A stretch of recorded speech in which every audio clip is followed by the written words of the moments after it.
নমস্কার বন্ধুরা, welcome to ইউনিকন। তো বন্ধুরা, এই ভিডিওতে আমরা কথা বলবো আইএসএল এর ফাইনাল ম্যাচ নিয়ে। একটু হালকা করে রিভিউ করব, আলোচনা করব বলতে পারো, এবং তারই সঙ্গে সঙ্গে কিন্তু অবভিয়াসলি সুপার কাপ নিয়ে একটা গুরুত্বপূর্ণ আপডেট বেরিয়ে আসছে। মোহনবাগানের বিদেশিরা নাকি সুপার কাপে খেলবে না, সত্যিটা কি তোমাদের সেটাও জানাবো। এবং তারই সঙ্গে সঙ্গে কিন্তু অবভিয়াসলি কারা কারা মোহনবাগানের কালকের ম্যাচের হিরো ছিল, ফাইনালের হিরো ছিল, সেই নিয়েও তোমাদের আপডেট দেবো। তো ইন্টারেস্টিং ভিডিও হবে, লাস্ট অব্দি দেখতে থাকো। আমাদের চ্যানেলে প্রথমবার এলে আমাদের চ্যানেলটিকে সাবস্ক্রাইব করে তার পাশের বেল আইকনটাকে অন করে দিও। আর বাকি আমাদের ইনস্টাগ্রামেও ফলো করে নিতে পারো। আমি প্রথম কমেন্টে এবং ডেসক্রিপশন বক্সে ইনস্টাগ্রামের লিঙ্ক দিয়ে দিচ্ছি, এবং স্ক্রিনেও তোমরা আমাদের আইডি দেখতে পাবে। তো সেখানেও কিন্তু ফুটবল রিলেটেড কন্টেন্ট দিচ্ছি। বাকি আইএসএল শেষ হয়েছে, এবার ট্রান্সফার নিউজ নিয়েও অনেক কন্টেন্ট আসবে, সেগুলো ইনস্টাগ্রামে কিছু কিছু পেতে থাকবে। কারণ সবসময় তো আইপিএল এর সময় ক্রিকেটের কন্টেন্ট থাকে, সবসময় ফুটবলের কন্টেন্ট বানানো সম্ভব হয় না, ফলে আমি সেগুলো ইনস্টাগ্রামে দিয়ে দেবো। তো ইনস্টাগ্রামে চলে যাও, ডেসক্রিপশন বক্সে এবং প্রথম কমেন্টে লিঙ্ক দিয়ে দিচ্ছে, এবং 4000 ফলোয়ার্সের কাছাকাছিও আছে, সেটাও কমপ্লিট করিয়ে দিও। তো যদি আমরা মেন টপিকে যাই, সেখানে মোহনবাগান কিন্তু বাকি ভারতীয় ফুটবলের দলগুলোকে একটা সুযোগ দিচ্ছে সুপার কাপ জেতার জন্য। হ্যাঁ, সেটাই বলতে হয়, কারণ মোহনবাগানের কাছে যেরকম দল আছে, যেরকম ফুটবল খেলেছে, এবং বিদেশিদের যে কোয়ালিটি, মোহনবাগান যদি 6টা বিদেশি নিয়ে সুপার কাপে দল না পাতো, বিশাল পসিবিলিটি ছিল, 80 থেকে 90% চান্স ছিল যে মোহনবাগানে হয়তো সুপার কাপটা আবার জিতে যেত। বাট মোহনবাগান হয়তো সেটা করছে না। যা খবর আছে যে যেই 6জন বিদেশি মোহনবাগানের হয়ে এই আইএসএল এ খেলেছে, তারা কেউই হয়তো সুপার কাপে খেলবে না। একমাত্র নুনো রেইস, যে সুযোগ পায়নি, সে খেলতে পারে। মোহনবাগানের বিদেশিরা কিন্তু বাড়ি চলে যাচ্ছে। আর আইএসএল ট্রফি, আইএসএল শিল্ড জেতার পর মোহনবাগান প্লেয়াররা ওই সুপার কাপ নিয়ে আর কি আনন্দ করবে, মোটিভেশন পাবে কোত্থেকে? তো সেখানে আর অন্য টিমগুলোও কিছু জিততে চায়, তারা যদি না জিততে পারে পরের বছর থেকে আর খেলতে আসবে না, মজা করলাম আর কি। তো সেখানে কিন্তু অন্য টিমগুলোর কাছে একটা সুযোগ আছে, কারণ মোহনবাগান কিন্তু নিজেদের পুরো শক্তির দল নিয়ে সুপার কাপে নামবে না, ভারতীয় প্লেয়ারদের ইউজ করবে, এবং তার সঙ্গে হয়তো একমাত্র বিদেশি হিসেবে নুনো রেইস থাকতে পারে, সেরকমই কিন্তু খবর বেরিয়ে আসছে। আর বাকি মোহনবাগানের প্লেয়াররাও ডিজার্ভ করে, এতদিন ধরে খেলেছে, ফ্যামিলির থেকে দূরে থেকেছে, তারাও কিছুটা ফ্যামিলি টাইম ডিজার্ভ করে। তো জেসন কামিংস তো কাল রাতেই বেরিয়ে গেছে। কামিংসের এই মরশুমটা ব্রিলিয়ান্ট গিয়েছে, কালকের ফাইনাল ম্যাচেরও অন্যতম একটা হিরো কামিংস। এবং লাস্ট ইয়ার কামিংসকে নিয়ে অনেক কথাবার্তা হয়েছিল, কামিংস খালি বারবার থাইল্যান্ডে চলে যাচ্ছিল, সেই নিয়েও অনেকে খুশি ছিল না। বাট এই বছর এত ভালো খেলেছে, জিতিয়েছে, থাইল্যান্ডও যায়নি বেশিবার, মানে গিয়েছিল কি একবার হয়তো যেতে পারে। তো সেখানে ভাই এবার কামিংস একটু ফ্যামিলি টাইম ডিজার্ভ করে। বাকি জেমি ম্যাকলারেনের ওয়াইফও মানে পোস্ট করেছে, দেখলাম যে 9 মাস আমাদের থেকে দূরে ছিল, ফ্যামিলির থেকে দূরে ছিল, বাট ফাইনালি হ্যাপি যে জিততে পেরেছে, এবার ফ্যামিলিকে টাইম দেবার সময়। মানে প্লেয়াররা আস্তে আস্তে কিন্তু চলে যাচ্ছে। এবং যেটা বললাম যে আইএসএল শিল্ড, আইএসএল কাপ জেতার পর সুপার কাপ নিয়ে মোহনবাগানের কি আনন্দ করবে? হ্যাঁ, অবভিয়াসলি মোহনবাগান সমর্থকরা সব ট্রফি জিততে চায়, বাট প্লেয়ারদেরও হয়তো মোটিভেশন থাকবে না। সেখানে বাকি যারা প্লেয়ার আছে, ভারতীয় প্লেয়ার আছে, বা নুনো রেইসের মতো প্লেয়ার যারা অত বেশি সুযোগ পায়নি, তারা হয়তো এই টুর্নামেন্টে সুযোগ পাবে। এবং দিমি পেত্রাতোসকেও অ্যাকচুয়ালি মোহনবাগান রাখতে পারতো, অত বেশি তো খেলেনি, সুপার কাপে সুযোগ দিতে পারতো, বাট দিমিও হয়তো চলে যাচ্ছে। শুধুমাত্র নুনো রেইস হয়তো অ্যাজ এ ফরেনার থাকতে পারে বলে খবর এখন অব্দি আসছে। আর বাকি কথা বললে দেখো, মানে জেমি ম্যাকলারেন কালকে ফাইনালে গোল করে জিতিয়েছে। আর দেখো প্লেয়ারদের নিয়ে সমর্থকরা কি বলছে, কি সমালোচনা করছে, সেগুলো কিন্তু সব প্লেয়াররাও দেখে। মানে জেমি ম্যাকলারেনকে নিয়ে মরসুমের শুরুতে কিন্তু অনেক সমর্থক বলছিল এটা সেই পোগবার মতো কেস হবে, খেলতে পারবে না। যখন ঘাড়ের চোটের জন্য জেমি ম্যাকলারেন মরসুমের শুরুর দিকে অনেকগুলো ম্যাচ মিস করেছিল, তখনকার কথা বলছি। আমি কিন্তু বলেছিলাম যে প্লেয়ারটা ক্লাস প্লেয়ার, কোয়ালিটি প্লেয়ার, জ্বলে উঠবে এবং মোহনবাগানকে ট্রফি জেতাবে। বাট অনেক সমর্থক, তাদের অনেক রকম বক্তব্য ছিল, এবং জেমি ম্যাকলারেনও কিন্তু সেইগুলো দেখেছে। কালকে ফাইনাল জেতানোর পর আজকে একটা পোস্ট দিয়েছে যে everything happens for a reason, এবং সেখানে কিন্তু ট্রফি জিতেছে, কালকে গোল করেছে, সেটারও যেমন ছবি দিয়েছে, একদম মরসুমের শুরুতে তার ঘাড়ের ইনজুরি, সেটারও ছবি দিয়েছে। তো সেখানে মরসুমের শুরুতে ম্যাকলারেনকে নিয়ে প্রশ্ন উঠলেও মরসুমটা শেষ করলো কিন্তু ম্যাকলারেন গোল দিয়ে। এবং ভাই জেমি ম্যাকলারেনের কালকে যদি গোলটা দেখো, ওটার ট্রেলার আমরা কিন্তু আর কি ম্যাচের 8 মিনিটের মাথাতেই দেখতে পেয়েছিলাম। জেমি ম্যাকলারেন যেরকম গোলটা করে মোহনবাগানকে জেতালো, ম্যাচের 8 মিনিটের মাথাতেই ওই টাইপের একটা গোল করতে পারতো। হ্যাঁ, অ্যাঙ্গেলটা একটু অ্যাকিউট অ্যাঙ্গেল হয়ে গিয়েছিল, বাট ওখান থেকেও কিন্তু জেমি ম্যাকলারেন বেঙ্গালুরু ডিফেন্সের ভুলে বল পায়, শুট করে, গুরপ্রীত কিন্তু ভালো শেপ করে ওখানে বলটা গোলে রেখেছিল। এবং তারপর কামিংসের পায়েও বলটা পড়ে, কামিংস কন্ট্রোল করতে পারে না, নয়তো একদম শুরুতেই মোহনবাগান এগিয়ে যেতে পারতো। আর আমার মনে হয় যে ম্যাকলারেনের যে কোয়ালিটি, ম্যাকলারেন ম্যাচটা 90 মিনিটের আগেই শেষ করে দিতে পারতো। 74 মিনিটে যে আশিস রায় একটা বল দিয়েছিল, ক্রস করেছিল, সেই সময় ওই ফ্রি হেডারটা ম্যাকলারেন যে মিস করলো, ওটা যদি গোল করতে পারতো আর কি, এক্সট্রা টাইমে ম্যাচটা যেতই না। সেখানে অবভিয়াসলি ম্যাকলারেন তার ক্লাস দেখিয়েছে, গোল করেছে, এবং আমার মনে হয় পরের মরসুমটা ম্যাকলারেনের আরো ভালো যাবে। যেরকম কামিংসের লাস্ট মরসুমের থেকে এই মরসুমটা ব্রিলিয়ান্ট গিয়েছে, সেরকমই ম্যাকলারেন একটা মরসুম ইন্ডিয়াতে খেলেছে, পরের মরসুম যখন আসবে তাকে আমরা আরো ভালো খেলতে দেখবো, এটা আমার ফিলিংসটা বলছে। আর বাকি কিন্তু জেসন কামিংস এই মরসুমের অন্যতম হিরো মরসুমের শুরুর দিকে অত বেশি সুযোগ পাচ্ছিল না, মেনলি স্টুয়ার্ট ম্যাকলারেন স্টার্ট করছিল, বেঞ্চ থেকে কামিংস আসছিল, বাট তখনও কিন্তু কামিংসের বিশাল ইম্প্যাক্ট ছিল। সেটা সেই চেন্নাইয়ের এগেনস্টে এসে গোল করে ম্যাচ জেতানো হোক বা কখনো নর্থ ইস্টের এগেনস্টে গোল করা হোক, ইম্প্যাক্ট তো বিশাল ছিল। তো সেখানে মোহনবাগানকে শিল্ড জেতানোর পেছনেও জেসন কামিংসের একটা বড় ভূমিকা ছিল। এবং মরসুমের শেষের দিকে এসে সেমিফাইনাল প্রথম লেগে একটা অনবদ্য ওয়ার্ল্ড ক্লাস ফ্রিকিক গোল, সেমিফাইনাল সেকেন্ড লেগেও দারুণ খেলে একটা পেনাল্টি থেকে গোল, এবং ফাইনালেও কিন্তু পেনাল্টি থেকে গোল করেছে, এবং পেনাল্টি যেটা মোহনবাগান পেয়েছে সেটা কিন্তু কামিংসে আর্ন করেছে। তো যদি সিচুয়েশনটা দেখো, এখানে একটা লং বল ছিল যেটা সুরেশ আর কি চেষ্টা করে ডিফেন্স করে, এবং কামিংস কিন্তু বলটার জন্য মানে দৌড়ে যায়, বলটা নেওয়ার চেষ্টা করে এবং বলটা উইনও করে।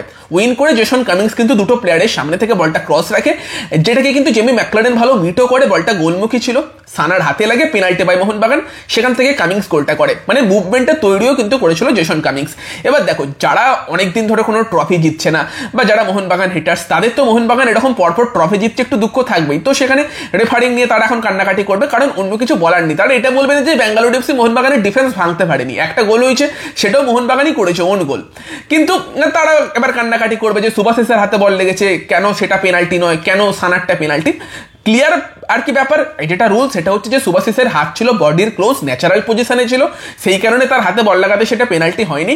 আর যদি সানার হাত আমরা দেখি, যেই সময় সানার হাতে বল লেগেছে সেটা ন্যাচারাল পজিশনে ছিল না, সেটা আউটস্ট্রেচ ছিল, হাতটা উপরের দিকে ওঠানো ছিল, সেই কারণে দুটোই আনইনটেনশনাল ছিল। সানাও ইন্টেনশনালি অবশ্যই করেনি, বাট তার হাতটা বডির সঙ্গে ন্যাচারাল পজিশনে ছিল না, সেই কারণে ওটা পেনাল্টি হয়েছে। ফাইনালে আই থিঙ্ক রেফারিং ঠিকই হয়েছে।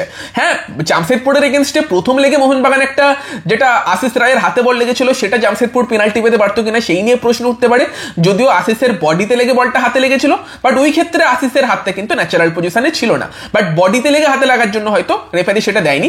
বাট কালকের ম্যাচে যে সিদ্ধান্ত দিয়েছে সেটা সঠিক সিদ্ধান্ত। জামশেদপুর ম্যাচের এরপর আমি বলেছিলাম যে ওটা হয়তো জামশেদপুর পেনাল্টি পেতে পারতো, বাট কালকেরটা রেফারির দুটো সিদ্ধান্তই একদম স্পট অন ঠিক দিয়েছে। বাকি মোহনবাগান সমর্থকদের বলবো, হিটার্সদেরও কষ্টটা একটু বোঝো, মোহনবাগান এরকম পরপর ট্রফি জিতলে তাদেরও কতটা কষ্ট হয় সেটা বোঝো। সেটা যদি সেই কষ্টটা তারা ওই মোহনবাগান পেনাল্টি পেয়েছে বলে জিতেছে বলে একটু কমানোর চেষ্টা করে, করতে দাও না, ক্ষতি কি, তারা নিজেদের মানে ওয়ার্ল্ডে আনন্দে থাকুক। বাকি কালকের ফাইনাল ম্যাচের হিরোদের কথা বললে সেখানে জেসন কামিংস, জেমি ম্যাকলারেন গোল করে মোহনবাগানকে জিতিয়েছে।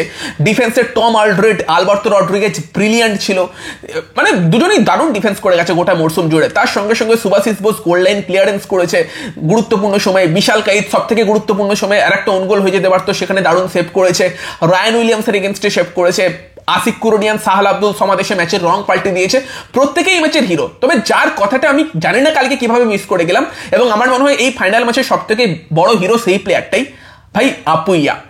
তো আমরা সেকেন্ড লেগে দেখেছিলাম গোল করে মোহনবাগানকে ফাইনালে তুলেছিল, আর ফাইনালে কি পারফরমেন্স ভাই, একটা প্লেয়ার টানা 120 মিনিট ধরে সব থেকে গুরুত্বপূর্ণ পজিশনে সব থেকে বেশি ওয়ার্কলোড নিয়ে এই পারফরমেন্স যদি দিতে পারে, স্যালিউট ভাই, আপুইয়াকে স্যালিউট। কালকে আপুইয়া যা খেলেছে, পুরো ম্যাচের প্রথমার্ধে আলবার্তো নোগুয়েরার মতো প্লেয়ারকে অত বেশি এফেক্টিভ হতে দেয়নি, মাঝখান থেকে ব্যাঙ্গালোর এফসি অ্যাটাক করতে পারছিল না, সেজন্য ব্যাঙ্গালোর এফসি সেকেন্ড হাফে কি করে, সুভাশিস বোসের দিকটা টার্গেট করে, সেখান দিয়ে কখনো নোগুয়েরা কখনো তোমার রায়ান উইলিয়ামস ঢুকে অ্যাটাক করতে শুরু করে, সাকসেসও হয়, গোলও পায়, অন গোল হয়ে গেল। তার আগে আর একটা ওই দিক দিয়ে ঢুকেই কিন্তু রায়ান উইলিয়ামস শুট করেছিল, যেটা বিশাল সেভ করে, মাঝখান দিয়ে কিন্তু একদমই তোমার এফেক্টিভ হতে দেয়নি আপুইয়া আলবার্তো নোগুয়েরাকে।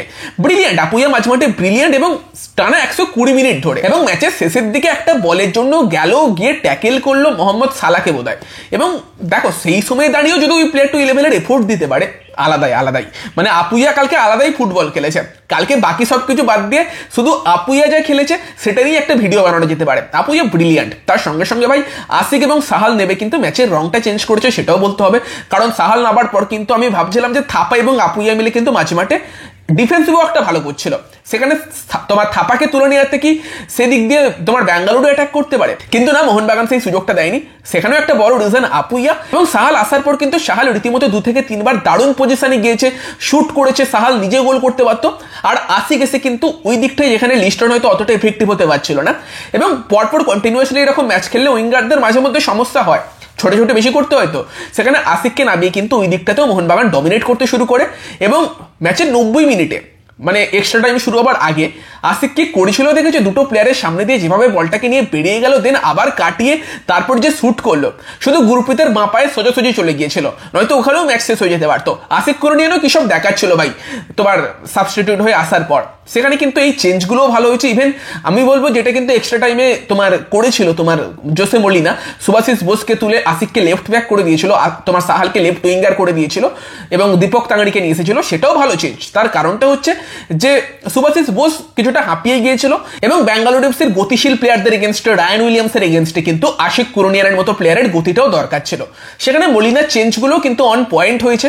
যখন চেঞ্জ করেছে মনে হয়েছে ঠিকঠাক হবে কি হবে না সেটা ভেবেছি, but at the end of the day Molina যে চেঞ্জগুলো করেছে গোটা মরসুম জুড়ে করেছে সবগুলো কিন্তু একদম পারফেক্ট হয়েছে। এবং দুবার আইএসএল এ কোচিং করিয়েছে, দুবারই কিন্তু আইএসএল কাপ জিতলো মলিনা। 2016-তে এটিকের হয়ে, 2025-এ এসে মোহনবাগানের হয়ে। মলিনাও একদম অনবদ্য একটা রেকর্ড করে ফেললো, আর মুম্বাই সিটি এফসির পর কিন্তু মোহনবাগান এই রেকর্ডটা করলো, যারা কিন্তু একই মরসুমে আইএসএল শিল্ড এবং আইএসএল ট্রফি দুটোই জিতলো। বাকি ম্যাচের কথা বলে ব্যাঙ্গালোর এফসিও ভালো খেলেছে। ব্যাঙ্গালোরও প্রথম থেকে প্রেসিং করছিল, ভালো প্রেস করছিল, তোমার এডজার মেন্ডেজের মতো স্ট্রাইকার কিছুটা ফিজিক্যাল খেলার চেষ্টা করছিল, বাট দেন তো মোহনবাগানের ডিফেন্ডাররা তাকে ফিজিক্যাল খেলা দেখিয়ে দিয়েছে। যখন উঠছে তখন দেখাচ্ছে আমার পায়ে এত কেটে গেছে। তো সেখানে কিন্তু, এবং ফার্স্ট হাফের কথা বললে ম্যাচের প্রথম 15 মিনিটটা মোহনবাগানের কাছে সুযোগ এসেছিল, থাপা একবার শুট করে ম্যাকলারেনের কাছে সুযোগ এসেছিল। দেন 15 মিনিট থেকে 30 মিনিটের পর্যায়টাই আবার ব্যাঙ্গালুরু ভালো খেলেছিল, দেন আবার মোহনবাগান কিছুটা ফেরে। সেকেন্ড হাফের শুরুতেই মোহনবাগান একটা ভালো চান্স পায়, কিন্তু উল্টো দিকে গোল করে দেয় তোমার ব্যাঙ্গালুরু এফসি, যেখানে কিন্তু ওন গোল হয়ে যায় ওটা আলবার্তো রড্রিগেজের। তারপর মোহনবাগান ওই চেঞ্জগুলো করে আশিককে নিয়ে আসে, সাহালকে নিয়ে আসে এবং দেন মোহনবাগান কিন্তু কন্টিনিউয়াসলি অ্যাটাক করতে থাকে। যেখানে মোহনবাগান 57 মিনিটের মতো সময়ে একটা দুরন্ত একটা অ্যাটাক করে জেসন কামিংস বক্সের মাথা থেকে একটা দারুণ শট মারে, গুরপ্রীত সিং সান্ধু সেভ করে। দেন 64 মিনিট 65 মিনিটের মতো সময় কিন্তু পরপর 2-3টে ভালো চান্স মোহনবাগান পায়, দুবার সাহাল শুট করে সেই জায়গা থেকে। দেন মোহনবাগান ওই পেনাল্টিটা পায়। তারপর তোমার জেমি ম্যাকলারেন, সেও গোল করতে পারতো, যেটা বললাম। পরের দিকে আশিক গোল করতে পারতো, যেগুলো নিয়ে আলোচনা করলামই। আর এটা ছিল ফাইনাল, দুই কোচের ট্যাকটিক্যাল ব্যাটেল। জামশেদপুর ম্যাচের মতো কন্টিনিউয়াসলি অ্যাটাক হবে সেরকম তো আমরা এক্সপেক্ট করিও নি, সেটা হয়ও নি, বাট তারপরে মোহনবাগান বেশি অ্যাটাক কিন্তু করেছে। এবং তুমি যদি ভাবো যে 74 মিনিটের মাথায় যেটা বললাম ম্যাকলারেন গোল করলে ওখানেই ম্যাচ শেষ হতে পারতো, বা 80-89 মিনিটের মাথায় একটা দারুণ চান্স করে, এবং 93 মিনিটের মাথায় তো তোমার গ্রেগ স্টুয়ার্ট কিন্তু একটা ভালো বল দিয়েছিল ম্যাকলারেনকে, ম্যাকলারেন কন্ট্রোল করতে পারে না। তবে এক্সট্রা টাইমে গিয়ে সেই গ্রেগ স্টুয়ার্ট এবং ম্যাকলারেন কম্বিনেশনেই মোহনবাগানের জয় আসে। গ্রেগ স্টুয়ার্ট বলটা দিয়েছিল, বাট ওটা সানা ডিফেন্ড করে অ্যাকচুয়ালি, বাট ডিফেন্সটা ঠিকঠাক করতে পারেনি, ম্যাকলারেন বলটা জেতে এবং proper Fox in the box. সেই সময় কিন্তু ম্যাকলারেনের হাতে ছিল তোমার ক্যাপ্টেন আর্মব্যান্ড, এবং ক্যাপ্টেন আর্মব্যান্ড পরেই কিন্তু গুরপ্রীতের দুই পায়ের ফাঁক দিয়ে ট্রফিটা নিয়ে চলে গেল মোহনবাগান ম্যাকলারেনের গোলে। দেন তোমার দিমি পেত্রাতোস আসে, দিমির কাছেও সুযোগ এসেছিল, দিমি গোল করলে তো একদম পারফেক্ট ফিনিশিং হতো সেটা, বাট এমনি সবকিছু পারফেক্টই হয়েছে।